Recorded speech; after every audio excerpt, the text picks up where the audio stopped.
quick. Cool. Awesome. I'm joined by Carson Albright of Albright Music, correct? Yes, Awesome. sir.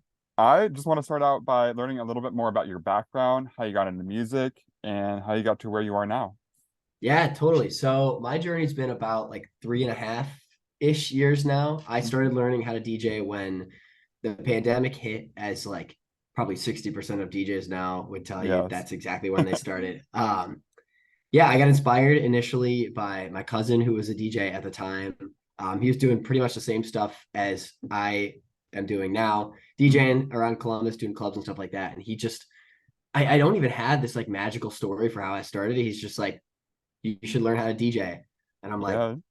sweet, let's do it. I guess the only thing that I could pinpoint that actually like inspired me was just going to places around Ohio State, and they had those little like jukebox things, like the touch tunes. Yes. And I would be that one guy that would throw on like some song. And if I saw everybody go from just standing, talking, hanging out to start jumping, like Mm, made my night. And that just got me thinking like I could do this. I could do this for yes. longer. So yeah, without going into like ridiculously heavy detail, I started DJing around Columbus in like 2021-ish. I really started, Mm. when the world opened up, when clubs started opening back up. And after about a year or so, I started to tell myself like you can't go to these maximum heights without having your own music, without being like your own Mm. artist. Being a DJ is cool. I think it's awesome for everybody who does it. But at the end of the day, if you want to have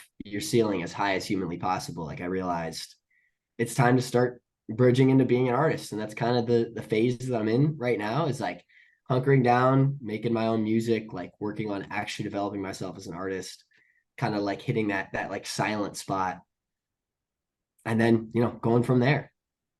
Oh yeah, man. So you've just been grinding, getting your Yeah, music? I guess Yeah. so. If that's what you want to call it. Yeah, Yeah. sitting in my room for 4 or 5 hours a day.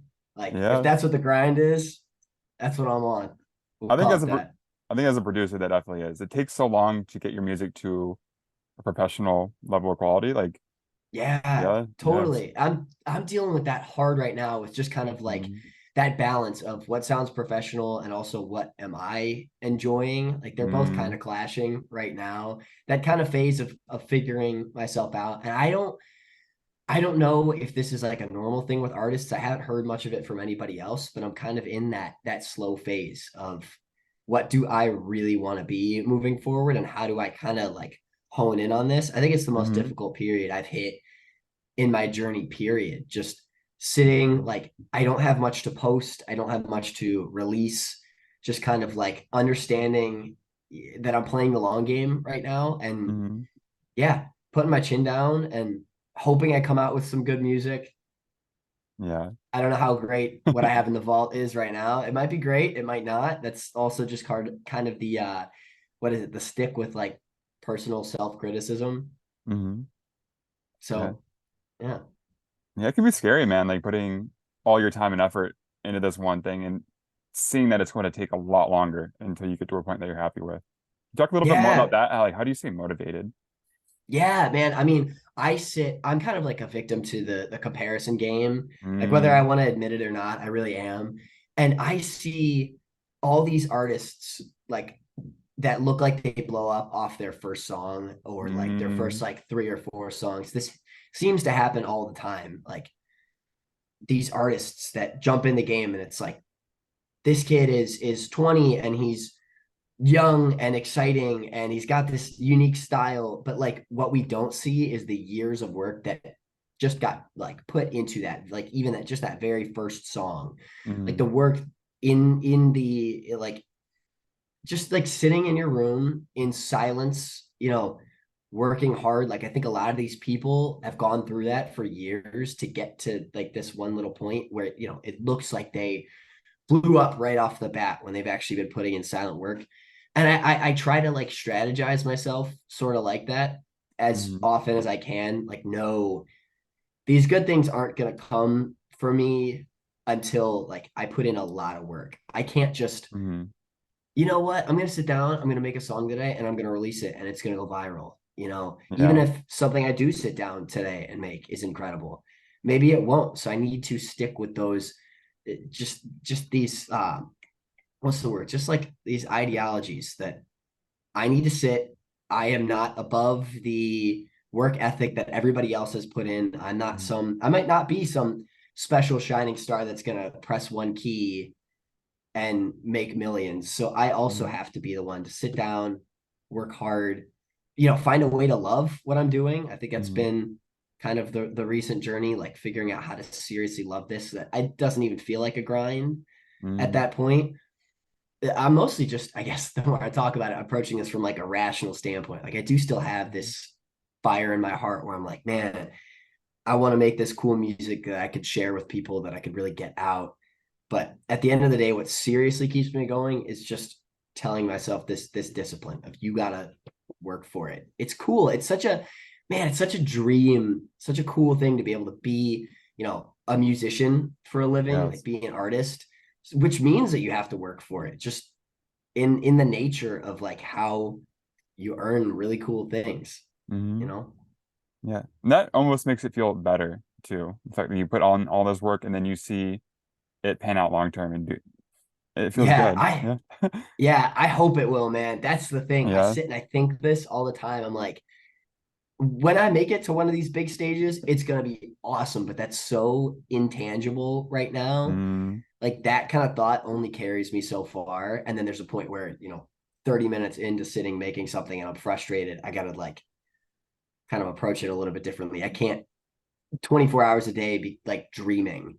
You know, I gotta No. just kind of gotta push sometimes. It's Yes. painful, but that's the only way. Yes. And I liked how you talked about how these people that seem to be an overnight success aren't actually an overnight success. They had been grinding all this time and then all of a sudden people come out. Yeah. Yeah.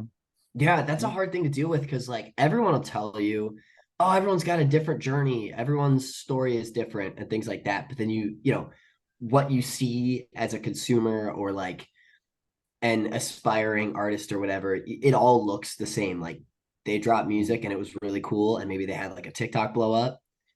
Like Mm-hmm. this, there only seems to be one way, but it really is true. Everyone's got a different path. They're all dealing with different ways to figure out their own like creative flow and, Mm-hmm. you know, grow themselves as an artist. And that's the kind of thing that I've been figuring out for myself, which is a rare thing, but you really have to do as an artist. You just got to figure stuff out for Mm-hmm. yourself. Find your own journey. It'll come along at its own time. But it's weird. It's so vague.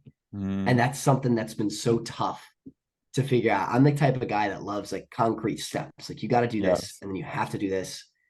It's not that way at all. You just got to sit down and figure out by that day, like, here's what we're going to do today. Maybe it'll be great. Mm-hmm. Maybe it'll suck, but we're going to do it. We're going Yes. to do it again tomorrow. Yes. It's so strange, but it's cool. It's Mm-hmm. like super unique. I mean, you don't see that in any sort of like business industry or like anything Mm-mm. like that. It's vague and it's fluid. Mm-hmm. And at times, do you ever feel lost? Oh yeah, totally. I'm actually like going through that right now, just kind of Mm-hmm. having sat in my room just grinding for so long, you start to wonder like what it's all for. And Yes. that's, I mean, there's something about it that I know a lot of other people have had where they just like, you might feel lost one day and might think like, this isn't it, man. It's something's not clicking. But then the next day you just want to get back at it. Mm-hmm. You want to sit Yes. back down. There's something pulling you to think like, I got to sit back down and I got to give it another shot.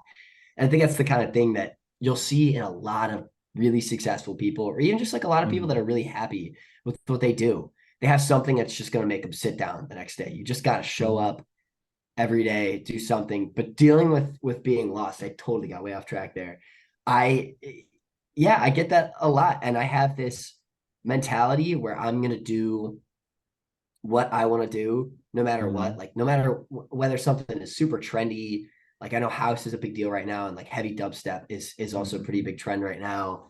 Like that, or whether like I'm way better at making something than something else, I stick to what I want to do Mm-hmm. regardless. And that can sometimes screw me over because I'm looking straight at like the end goal of I want to make this really cool music. Mm-hmm. And it's, you know, way away that I'm kind of like not following the path. of probably where I should be going to figure all these things out. So I do get lost. And I think that's another thing that's just part of the journey. You gotta Yes. understand that these obstacles exist for probably everyone. Not that it should be like you can only bear it if other people are going through the same thing, but people really are. And that's just one of those things that you're gonna look back on and be like, man, I pushed through and that was cool. And maybe I could have embraced being lost for a little longer. Mm-hmm. Maybe someday I'll have it super figured out and be so set in what I'm doing that I wish I was lost again, if that makes Mm-hmm. like any sense at all. It's Yeah. kind of a weird thing to say, but yeah, it's part of the process, and that's what makes it so cool and so special. It's not like a bad thing by any sense. It's just a part of the journey. Yes. Awesome, man. Yeah, I agree 100% on that. Something you talked about at the start was how you got excited when you played a song at a bar on like the Yeah. touch tunes. And I'm assuming that translates over into DJing. Sometimes you play something and it won't hit. Sometimes it will, and you'll Yeah. you'll be able to read the crowd. Can you talk a little bit more about that? Yeah. So that's been the story of DJing for the past 3 years for me. It's just Hmm. I got really lucky when I started DJing. The first things I ever DJed were fraternity parties when I was in Mm, school, yeah. and I got really lucky because I just decided to play Katy Perry and Kesha, not knowing what the hell that would actually entail, and people liked it, which I'm glad they did because I would not have known what to do if I had played like dubstep for a bunch of frat kids and they hated Yeah. it. Um, but yeah, I mean, the whole way of my journey DJing, whether it's been in like bars or bottle service nightclubs or in Hmm. like college campus bars. It's all just you have to try stuff. You have to see if it works. You have to deal with a lot of things not working. Hmm. Some songs that I've wanted to play out live, whether they're like mashups or just regular original tracks, I've been thinking like, ooh, they're gonna love this. This is a hot song, and I think people are really gonna like it. And maybe it flops like crazy, and you sit and you go, I'm not gonna do that again. Or you sit and you go, that was awesome. I'm gonna do that every night for the rest of my life. Hmm. You just you have to learn. You have to try stuff, which is Hmm. it's kind of the beauty of it, especially knowing that when you DJ, nobody really DJs for like one song Hmm. ever. So if I'm playing like a four 3 4 hour set, I'll try out a lot of new tracks that maybe I've never tried because they'll forget about it in 2 minutes. If I played a song that's not so great, get it out of there, something new, off the mind, gone. And I learn, maybe they learn something too, but like Hmm. no harm, no foul. It's the name of the game. Yeah. It's just trial and error and getting feedback from Yeah. people. Yeah, totally. That's the whole thing is getting feedback from people. That's the only Yeah. thing that has taken like any successful DJ far enough is watching people and seeing what they like. It's Hmm. it's like the toughest thing that especially as a manager where I DJ right now, we look for in people is like who can tell what the crowd really wants instead of just Hmm. showing up going, these are all insane songs. I'm gonna play them all. Like Hmm. watching the people, you gotta know it's crazy. You have to know hundreds of people who you've never met in your Hmm. life. Like you have to be able to look at these people, never having said a word to them, and you got to know everything about them. You got to know, like, just based on their reactions to stuff, maybe how their day's been going, what they are going out for, what Hmm. their mood is at the time, and you have to play off of that. It's a fun little chess game. It's really interesting to me. Yeah, man. How did you start getting gigs in the first place as a DJ?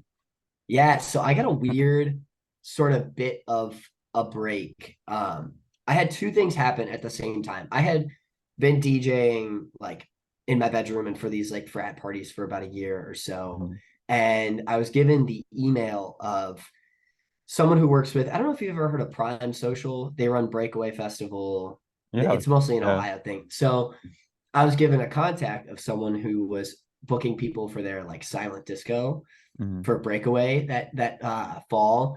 And I just sent this guy an email. I'm like, hey, I DJ at a frat and I really want to DJ for Breakaway. I really want to perform. Like, how can I make this happen? And in hindsight, I'm glad that I reached out because like I might have a lot of reservations on doing that like nowadays, but it's such a Mhm. weird way to open and just hope that you're going to get something, Yeah. just by cold emailing someone. It was just crazy. But he hit me back. He's like, I have 3 questions for you. I wish I remembered what those questions were. It was like, why do you want to DJ at Breakaway? Like what got you into DJing? And then like something else I don't remember. I remember typing out these long essays like Yeah. I'm gonna wow this guy with my emotion and my courage. Mhm. Um, and yeah, he hit me back. He's like, I'm gonna throw you on the silent disco. It was like the second slot, something like that.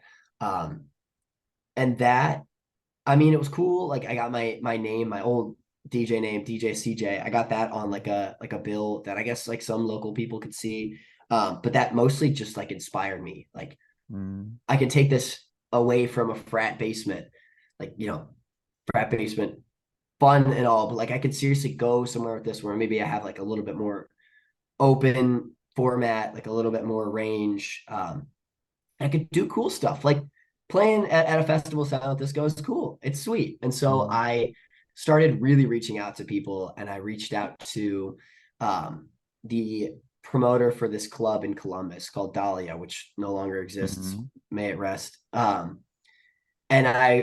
they were looking for DJs. I'm just like, I did the same thing. I'm like, hey, I DJ frats. Can I play at your club, please? And he put me on like 3 slots. And I think the biggest, honestly, one of the most pivotal moments of my career was the very first night that he had me out. He had me opening for Phantoms, which is a really cool house artist that I can't believe he let me open for Mhm. shot. But I had been pushing it with my fraternity and all my friends at the time, like, please come out this Friday. Like this is gonna be huge. There was like it was a noon Buckeyes game the next day. So Yeah. like nobody wants to go out. And I'm like, please, guys, come on, you gotta come out. This is gonna be insane. Um, and I think I had brought like 80 people out to this. Mhm. Like they rallied and they brought their own friends and like so many people showed up and Mhm. this promoter was like, okay, I want to put you on more stuff, like if you're going to bring this type of people out, which I never came close to a second time ever, but that really like skyrocketed me into, okay, I could seriously chase this because that made someone believe in me, which Mhm. was like the biggest thing. I think if people hadn't believed in me early on, those two people, those two promoters, like I don't think I would have pursued like DJing beyond, doing small college stuff ever Mhm. if people hadn't believed in me like that. Cause that snowballed into other stuff. Like that same guy that put me on after that first set, he recommended me to open for Cash Cash that following January, which another just like pivotal moment where I'm like, this is cool. Like That's going so up the cool. levels. It was Yeah. fast. It was way too fast being a frat basement DJ in like May and then opening for Cash Cash in January. It's not as fast as Mhm. anyone should ever escalate. Like, but it motivated me. It got me excited. And at that point, once you've like started opening for cool artists, Mhm. like you can't stop. It's just something you chase for forever. And now I'm chasing having people open for me. So Yeah. we've come full circle ish. We'll see if we get full Yeah. circle. I like how open and honest you were with those people too. Like I feel like some people would take the approach of fake it till you make it, and they'll try and pretend to be something Yeah. they're not. But you were just, this is who I am. I play frat basements, and these people took a chance on you. Have you thought about that at all? Yeah. On that line. Because I have a lot of people talk to me. They're like kind of saying the same things. Like, how did you get to where you are? And one of the first things I tell people every time is don't treat people like they have something to offer you. Like Hmm. it makes me, it doesn't make me sick. It's probably a little dramatic to say, but it sucks sometimes when people will approach me and they like have this tone like you have something to give me, so I'm gonna network with you, especially because Mm. like Yeah. I manage the staff of DJs at this place in Columbus called Midway, if you've ever heard. Of course, um yeah. Nice. And a lot of people like want to DJ there, so they'll come up to me like, hey man, just wanted to get to know you a little bit. You want to like get some coffee and talk or something like that. And you know, that kind of thing is cool. I love that. Don't get me wrong. But sometimes when you show up, you talk to them and they're just like trying to pitch themselves to you, which Mm, is kind of unfortunate because I don't want anyone to ever feel like I have to be like a business selling point to them, you know, yeah. like in this world, at least as far as I've gone, you know, this might change the further I go, but just treating people like people, being yourself, like you said, just like being real with it is what's gonna win like 10 times out of 10. It makes you happier too. I don't There's not much joy to be had in feeling like, oh man, I gotta pitch myself to everybody. I gotta make everybody think that I'm this star and that I'm this big newcomer. You know, be yourself. Mhm. It makes everything easier for everybody else. Like, especially like I said, when you don't treat people like they have something to give you. Because if you get to know people, you put your neck out there, you know, make relationships with people, and maybe they have something to offer you, maybe you have something to offer them. And if Mhm. that's the way it shakes out, like awesome. That is so cool. But you know, it's not gonna help in the long term. If, like you said, you're faking it till you make it, and you're Yeah. like, oh, I can definitely get something from this guy. Why don't I go nosy up to him Mhm. or her?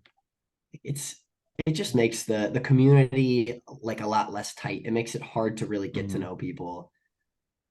Just being authentic. That wins Authentic. Yeah. for everybody. Mhm. Yeah. Be more authentic and don't treat everything as a transaction either. Yeah. Totally. Exactly. It makes it less enjoyable. Really. Like Mhm. the best thing about a lot of this music stuff is like we're all passionate about the same thing. We all Mhm. have the same goals. Like this excites everybody. So like,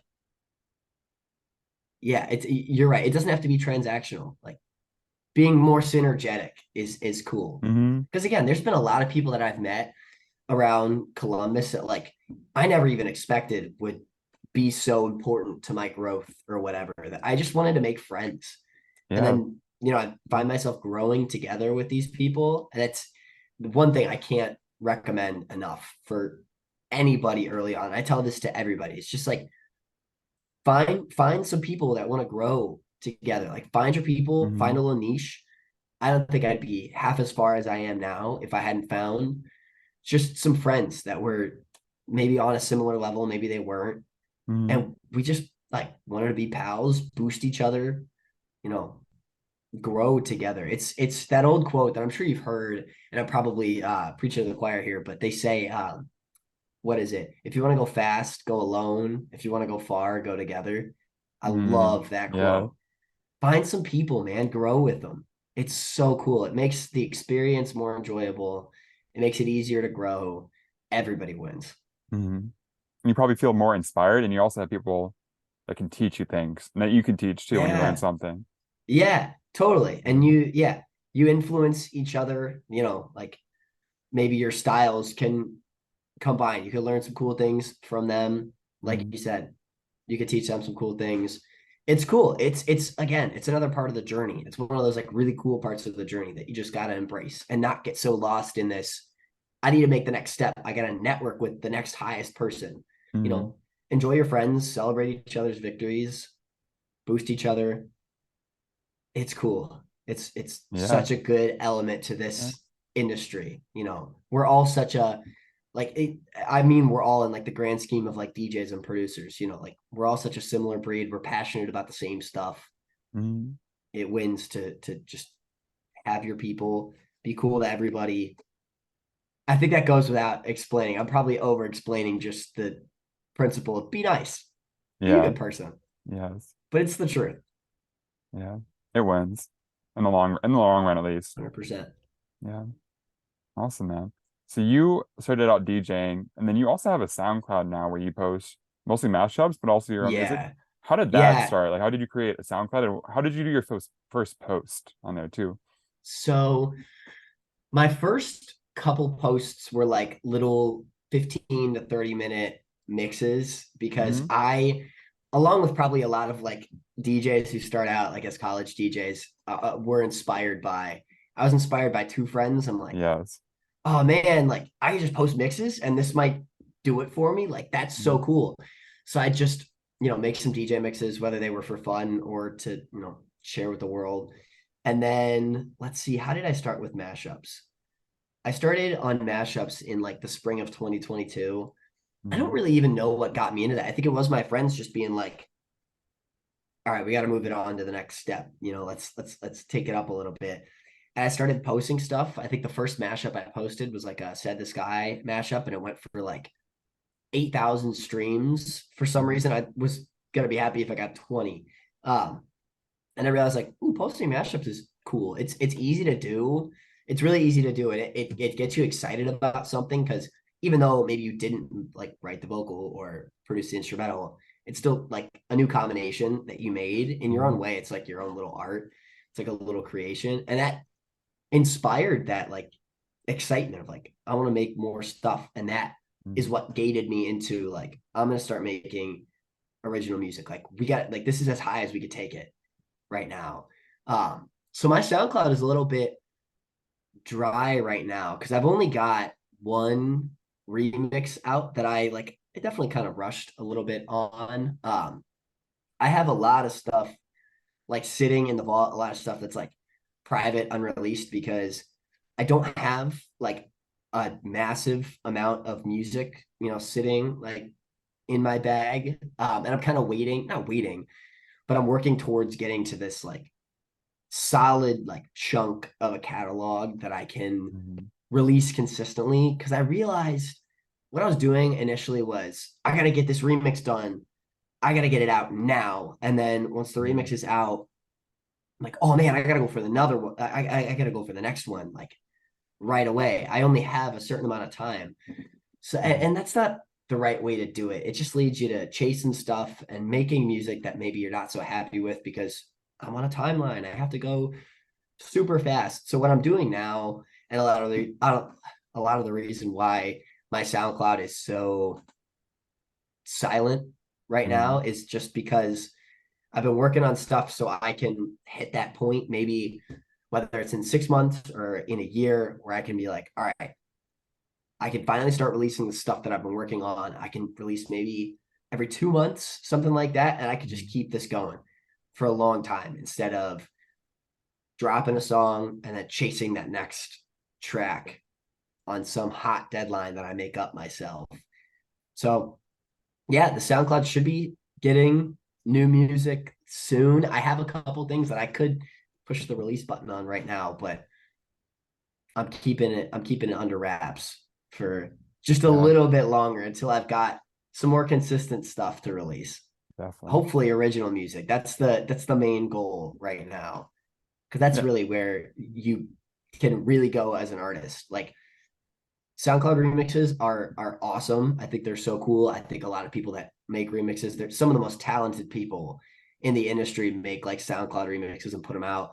Mhm. They let other DJs download them, play in their sets. I think it's the coolest thing ever. But what I really want to focus on is my original music. So like people know, like, oh, that's Albright. That's the guy that made, this song that I listen to in the car like every day. Mhm. Like that's the ultimate goal. That's like the dream that keeps me going. Getting that original music out there. Maybe even being able to show people stuff at family functions without having to explain what a DJ is for the 90th time.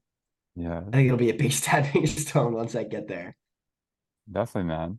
When that point comes, are you going to continue posting on SoundCloud, or are you going to transition over like Spotify and Apple and everything? Have you thought about that? I'd like to be able to do both. I think Yeah. remixes in their own right and like SoundCloud mashups and stuff are really quintessential to especially what DJs get to play. That's what like keeps the game shaken up instead of, everybody playing John Summit's Where You Are every Yeah. night, the same one forever, like remixes and mashups and stuff like that, shake it up. It keeps it fresh at all times. And it would be awesome if I could be like a staple piece in people's DJ sets, whether it's like one track that I make that's like a big staple for a long time, or if it's like a bunch Mhm. of little tracks that people find really cool. Yeah, I'd love to keep releasing them. I think I probably wouldn't go back to like focusing on remixes until I'm like relatively well established, because I think the original music is what keeps you like remembered more. Hmm. Especially you see like all these people on any TikTok of like a cool song, they'll comment over and over like, put this on Spotify now, put this on Spotify.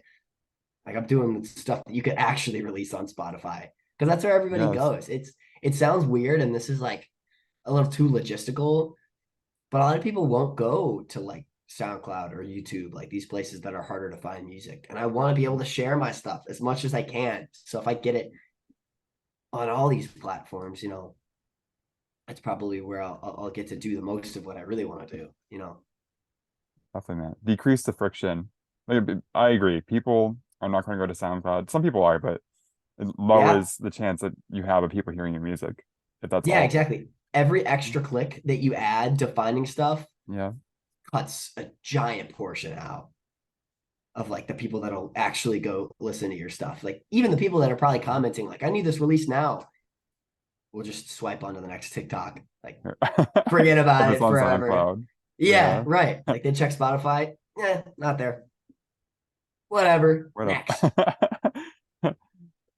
Awesome, man. Can you tell me about how you chose your name and your logo and everything? How you're branding?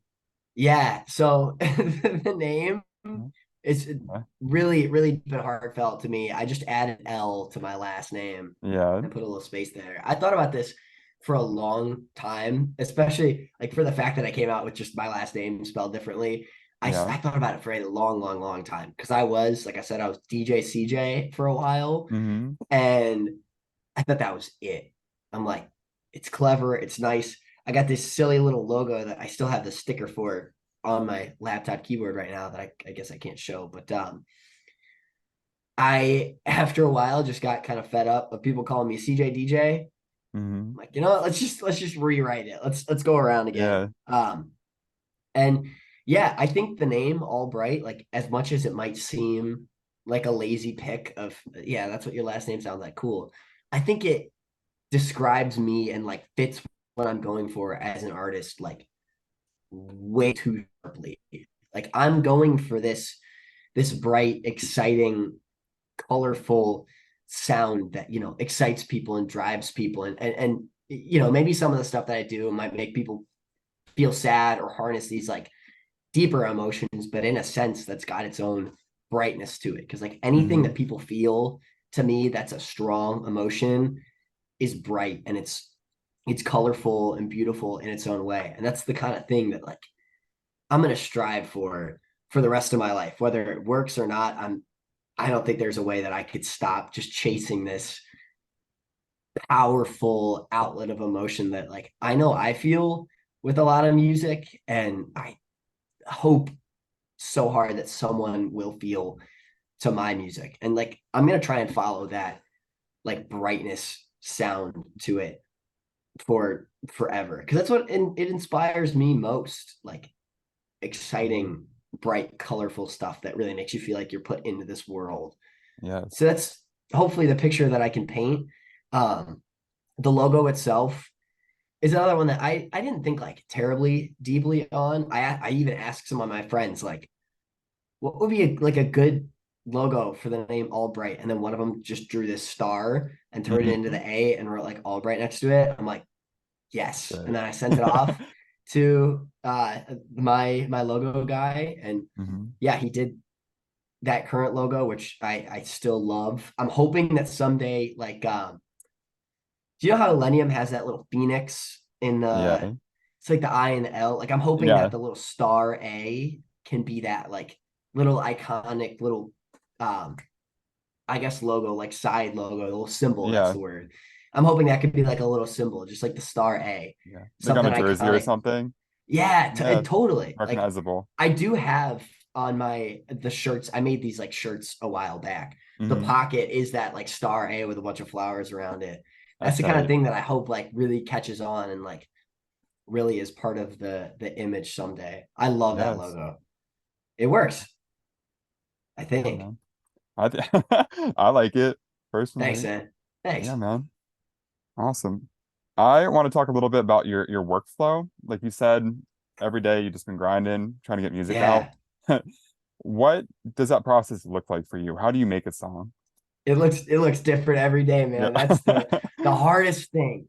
It is the hardest thing. Like I that's what I've been working on figuring out most is like what works best for me. So I haven't really even sat with like the same workflow over and over again because it feels to me right now like when I make something really good, like it came spur of the moment. Like Hmm. I didn't even follow like the right pattern that I normally would. Like maybe I dragged a clip into the wrong channel and played it. I'm like, this sounds good. Like, let's do this. Or I, accidentally came up with something.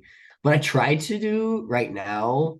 The first thing I like to do is I try and get in the right mindset before I sit down to produce. Whether I feel Hmm. like getting in the right mindset or not, I think it's important to just repeat some of the same emotions to get in that vibe off the bat. I'll go for like a little walk, leave my phone at home, even if it's a 10-step walk, step outside, clear my brain for a second, get off TikTok for 2 seconds. And then I sit down and I typically like to start with like my verses because that like builds the world to me. That Hmm. that builds the world that I'm actually going to work on. Like I start with maybe some piano chords or maybe like some little atmospheres to like really drive this like okay, here's like the space that I'm going to build with this Hmm. track. And then I don't ever really start, at least not to this point. I don't start with like a vocal on the Hmm. track, especially if I'm gonna like work on originals. I don't have any vocals sitting in Hmm. the vault. So yeah, I'll build this world and then I try and like take that inspiration and then start making this drop that's like supposed to be the big show off of this world that I've been creating. Like Hmm. here's like the beginning is okay, here's where this can go.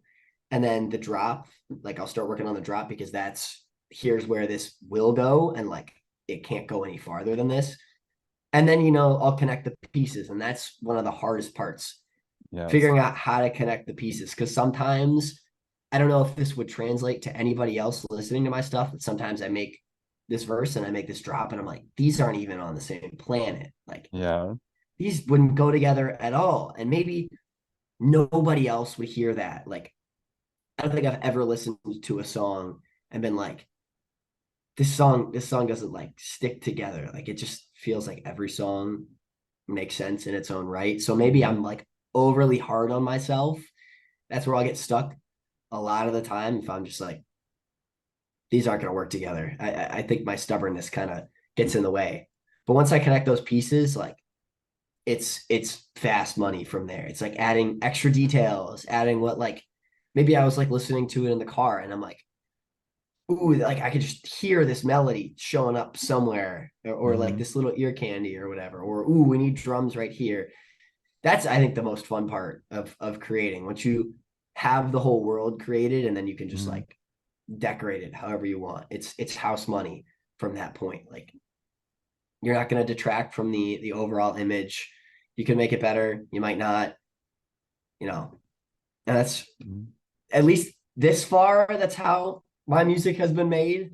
Hmm. But I think I'm in this like weird phase like you were asking earlier about being lost. Like figuring out your workflow is hard. It might be Yes. like the hardest part of making music that I've run into so far. Just figuring out what the right pattern is. Because you see all these producers that are like, they've got their own sound, and like Hmm. from song to song, you can hear like, okay, this sounds, pretty similar. Like they're using a lot of the same sounds, they're using a lot of the same structure. And that's another thing that probably took them years to labor on and Yeah. find success with. So I'm kind of in that frustrating phase of, okay, we tried this, it's not gonna work. Hmm. Let's try this. Okay, maybe that didn't work. Like, let's try this. Ooh, maybe like we could take a little piece from that and add it to the overall scheme. But it's coming along slowly, figuring out what it takes to just make stuff and not be like, oh man, I just accidentally made something that's really cool, because that's not how it's going to work for forever.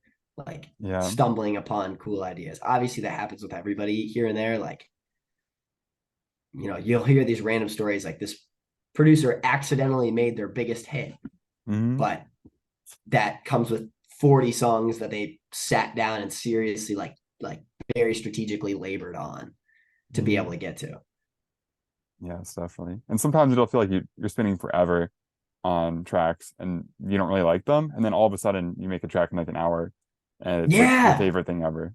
Yeah, Yeah. totally. That's oh man, that's like been the Like, biggest what thing. is I think my that? favorite track that I have right now is like it took 2 days. And then it's been Yes.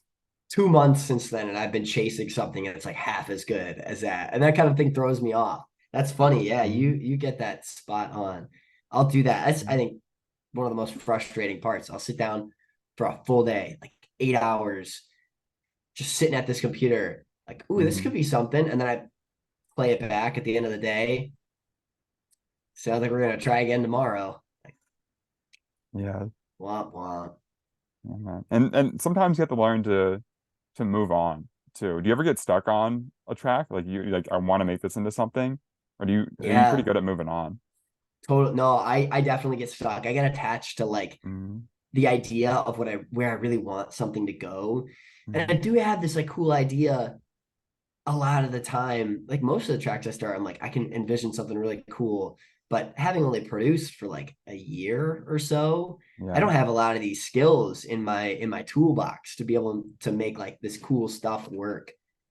Hmm. So I do get stuck and I sit and I try and I get frustrated and I give it up and then I come back again an hour later and I try and then I'm like I can't. So sometimes I have to force myself to move on. And I've got a lot of like Hmm. almost finished projects in the vault because I did kind of just have to move on. But a lot of these things I've sat on like working on for way too long.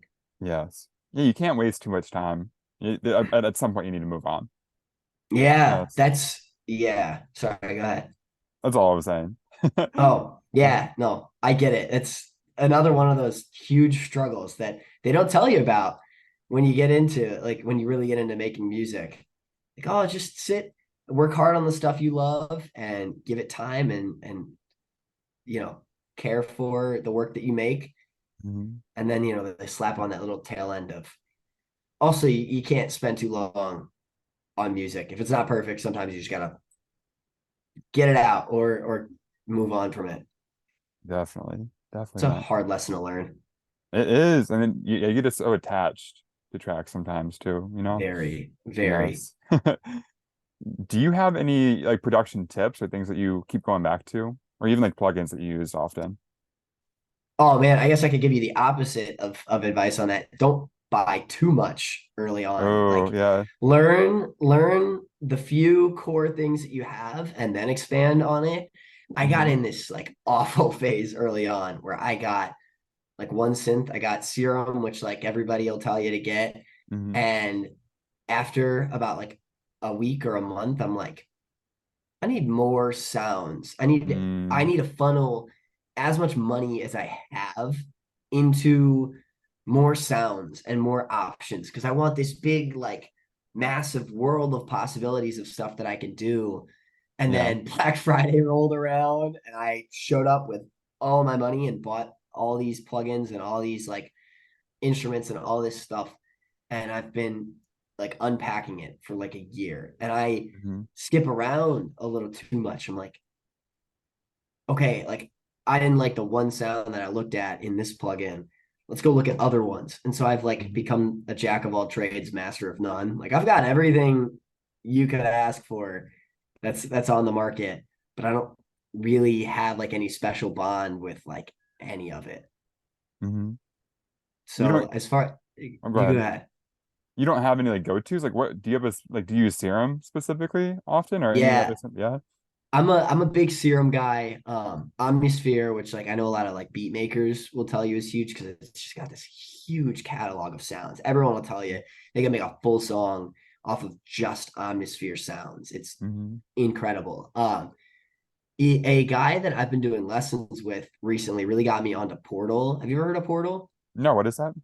Portal's it's like a granular synthesizer. I still don't even know how to Hmm. describe what that actually does, but it's got all these like presets that you can put on your sounds that'll like it'll distort them or it'll like Hmm. echo them or just it does these like really weird effects where I've gotten into that spell of like I could take something that maybe I got from like Serum or Silent or something, and Hmm. I'll throw it into this portal. I'll pick a random preset, and like that's new. Like the sound that comes out of it is like something that probably most people have not heard before, and like nobody's probably ever made. Like this feels a little unique. I'm kind of in that game of Yes. like combining stuff.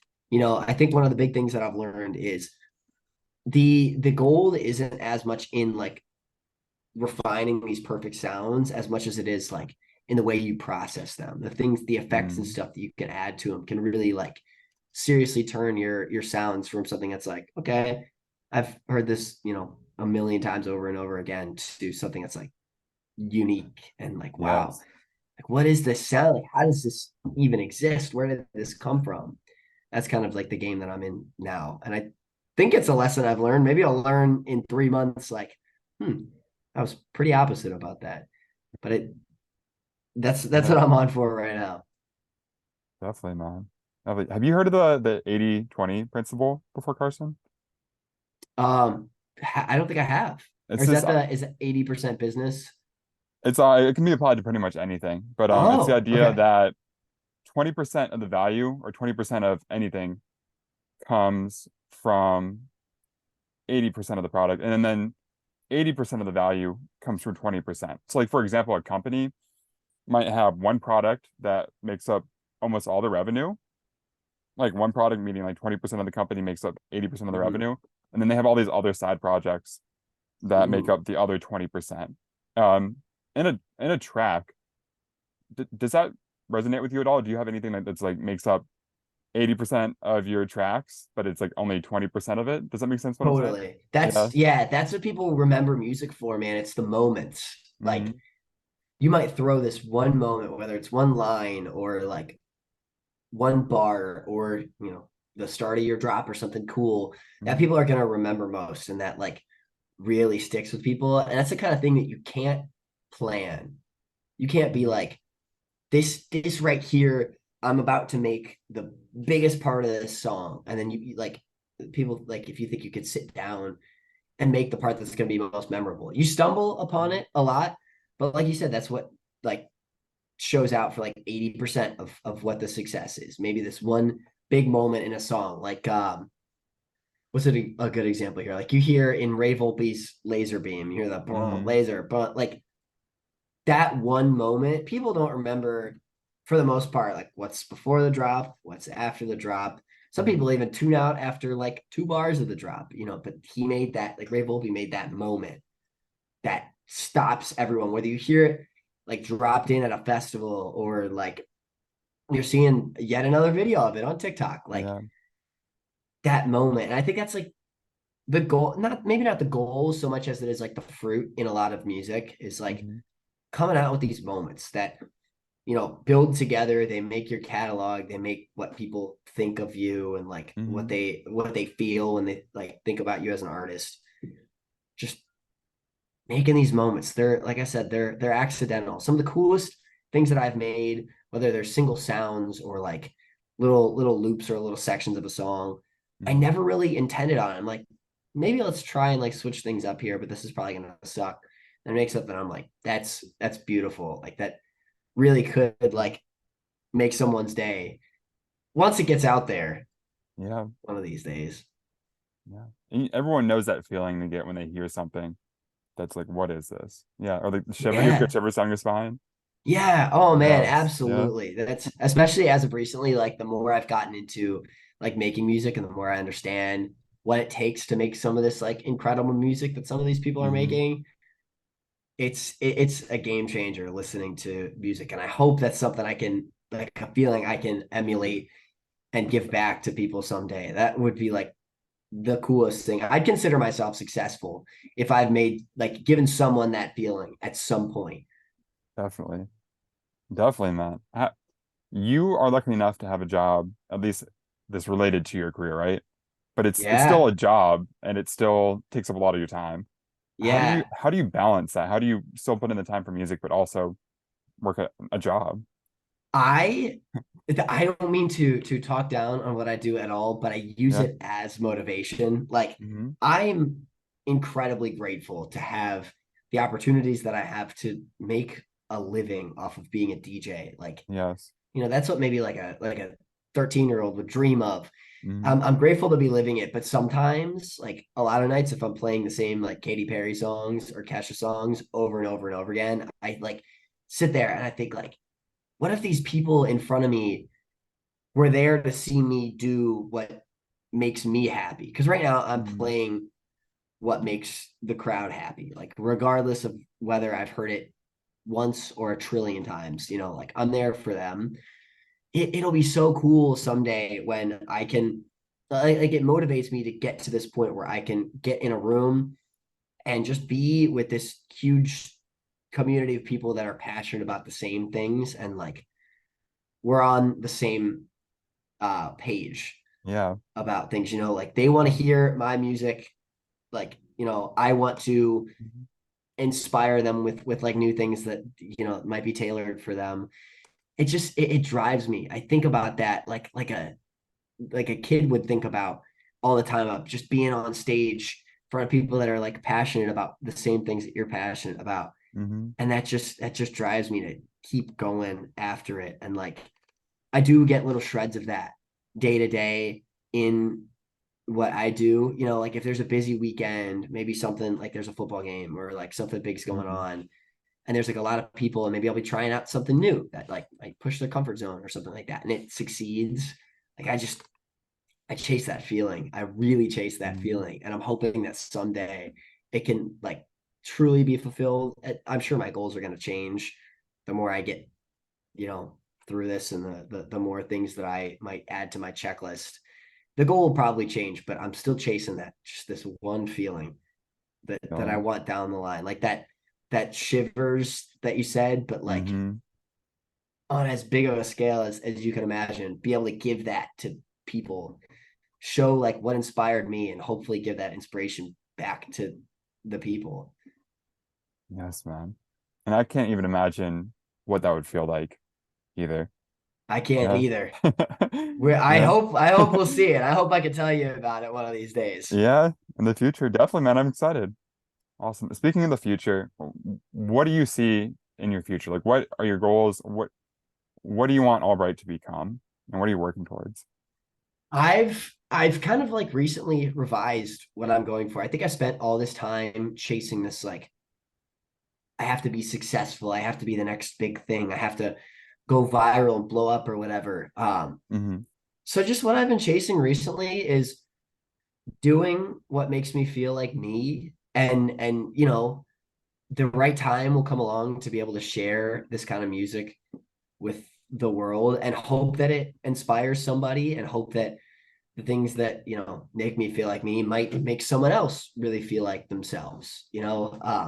On a concrete level, next year the plan is to like really start making it happen once 2024 hits. I kind of like told Mm-hmm. myself, you could take 2023, hunker down, maybe be a little quieter than usual on like social media or whatever, and just make music, get like fall in love with the craft, because it's a hard passion to fall in love with because of how frustrating it is early on. Mm-hmm. Like you might sit down with this huge ball of inspiration that you're feeling in your head, and then you look at a blank grid and you're like, I now have to make this into the sounds that I'm imagining in my head. Yeah. It's weird. So falling in love with that craft has been the mission, and seeing what comes of it. I'm not gonna be that guy that sits here and is like, oh, there's like massive stuff coming. I got bangers for all of y'all. Like, Mm-hmm.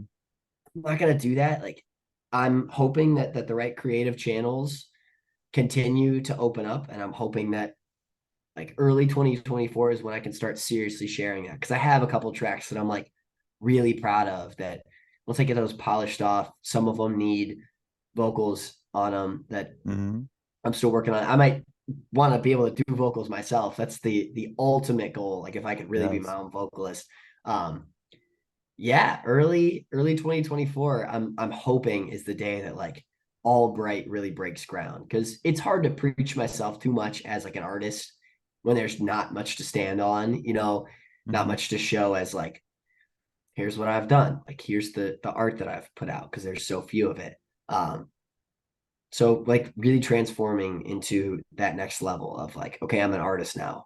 You know, let's really get to show this stuff to the world and really like start to create a brand because I don't want to focus on like this hard like brand building when I don't have any product out either, Hmm. you know. So focusing on the product and getting that out soon, if that's Yes. one takeaway from that long ass answer. Yeah. So, where can people find you, Carson? Where can they follow your journey and your music? I would say Instagram is probably the Yeah. best spot to really keep track of like what's going to happen next at All Bright Music. I'm lucky that I didn't have to put any periods or underscores or anything in there. Yeah. All Bright Music, I am very lucky that I got that. TikTok also exists, but my TikTok is a little bit of a strange story. I don't know if you've gone to my TikTok. No. I it's like what we talked about earlier with like things accidentally like the things of yours, whether it's content or like music or whatever, that's most successful is often what you plan on being least successful. Hmm. I've got a lot of posts on there about like some of the original music I've made or like some of my remixes and stuff.